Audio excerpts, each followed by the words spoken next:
Hello guys, welcome back to Vedic vlogs. ദൃശ്യവിസ്മയം തീർക്കുന്ന ബ്രഹ്മാണ്ഡ സിനിമകൾക്ക് ഇന്ത്യയിൽ തന്നെ തുടക്കം കുറിച്ചവരിൽ ഒരാളാണ് സംവിധായകൻ ശങ്കർ. രജനീകാന്തിനെ നായകനാക്കി യന്തിരൻ എന്ന സിനിമ ചെയ്തപ്പോൾ ശങ്കർ ഇന്ത്യയിലെ തന്നെ ഒന്നാം നമ്പർ സംവിധായകനായി മാറിയിരുന്നു. തെലുങ്കിൽ നിന്ന് രാജമൗലി ബാഹുബലി പോലെയുള്ള വിസ്മയ ചിത്രങ്ങളുമായി വന്നപ്പോൾ രാജമൗലി വേഴ്സസ് ശങ്കർ, ആരാണ് കേമൻ എന്ന നിലയിലുള്ള ചർച്ചകളെല്ലാം ഉയർന്നു വന്നിരുന്നു.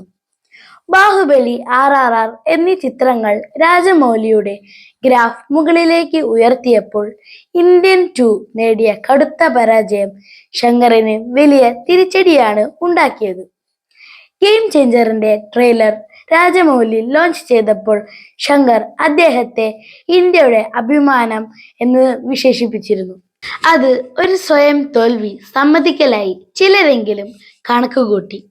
ഈ കണക്കുകൂട്ടലുകളെല്ലാം തെറ്റിച്ച് തന്റെ പഴയ പ്രതാപത്തിലേക്ക് തിരിച്ചു വരാൻ പുതിയ ചിത്രമായ ഗെയിം ചേഞ്ചറിലൂടെ ശങ്കറിന് സാധിച്ചുവോ?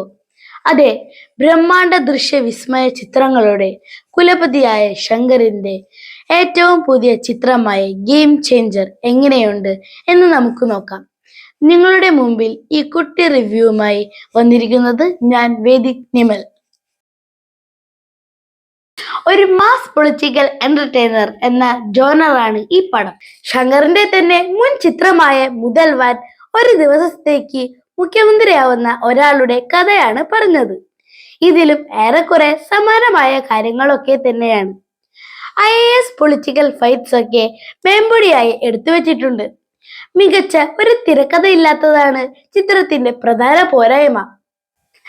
കഥയിലെ കുറെ ഭാഗങ്ങളൊന്നും കൺവിൻസിംഗ് ആയി തോന്നിയില്ല. ശങ്കർ വളരെ മികച്ച രീതിയിൽ ഒരു മേക്കിംഗ് അറ്റംപ്റ്റ് നടത്തിയിട്ടുണ്ട്. ചില സീനുകളൊക്കെ ഗംഭീരമായിരുന്നു. ഇന്റർവെല്ലിനോട് അടുത്ത് പടം ഹൈയിലേക്ക് ഉയർന്നെങ്കിലും പിന്നീട് ആ ഫ്ലോ അത്രയ്ക്ക് വന്നില്ല. 75 കോടി മുടക്കി ചിത്രീകരിച്ച പാട്ടുകളെ പറ്റി റിലീസിന് മുമ്പ് വലിയ ഹൈപ്പ് വന്നെങ്കിലും പാട്ടുകളൊന്നും അത്രയ്ക്ക് ഗംഭീരമായി തോന്നിയില്ല. AR റഹ്മാൻ ആയിരുന്നു ശങ്കർ ചിത്രങ്ങളുടെ ആത്മാവ് എന്ന് ഒരിക്കൽ കൂടി തെളിഞ്ഞിരിക്കുകയാണ്. തമൻ S ആണ് പാട്ടുകൾ ഒരുക്കിയിരിക്കുന്നത്. ആവറേജ് ആയാണ് ഫീൽ ചെയ്തത്. ശങ്കറിന്റെ ഇന്ത്യൻ 2-ൽ അനിരുദ്ധ് ഒരുക്കിയ പാട്ടുകളും AR റഹ്മാൻ ശങ്കറിന് വേണ്ടി ഒരുക്കിയ പാട്ടുകളുടെ അടുത്ത് പോലും എത്തിയിരുന്നില്ല. പെർഫോമൻസിൽ എടുത്തു പറയേണ്ടത് SJ സൂര്യയാണ്. വൻ കിടിലോസ്കി ആയിരുന്നു. വില്ലൻ വേഷം അടിപൊളിയായിരുന്നു. ജയറാമിന്റെ ചില നമ്പറുകൾ തിയേറ്ററിൽ ചിരി പടർത്തി. രാം ചരണിന്റെ താടി വെച്ചുള്ള ലുക്ക് സൂപ്പറായിരുന്നു.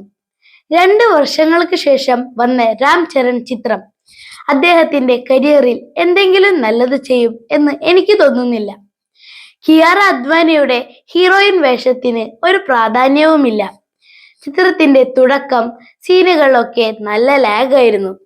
ഇന്റർവെല്ലിനോട് കൂടിയാണ് പടം ട്രാക്കിൽ വരുന്നത്. എൻഡിങ് ഒക്കെ കുറച്ചും കൂടി നന്നാക്കാമായിരുന്നു. എടുത്തു പറയാനുള്ളത് ചിത്രത്തിന്റെ ക്യാമറ വർക്കും എഡിറ്റിംഗുമാണ്. ചില സീൻസ് ഒക്കെ സൂപ്പറായിരുന്നു.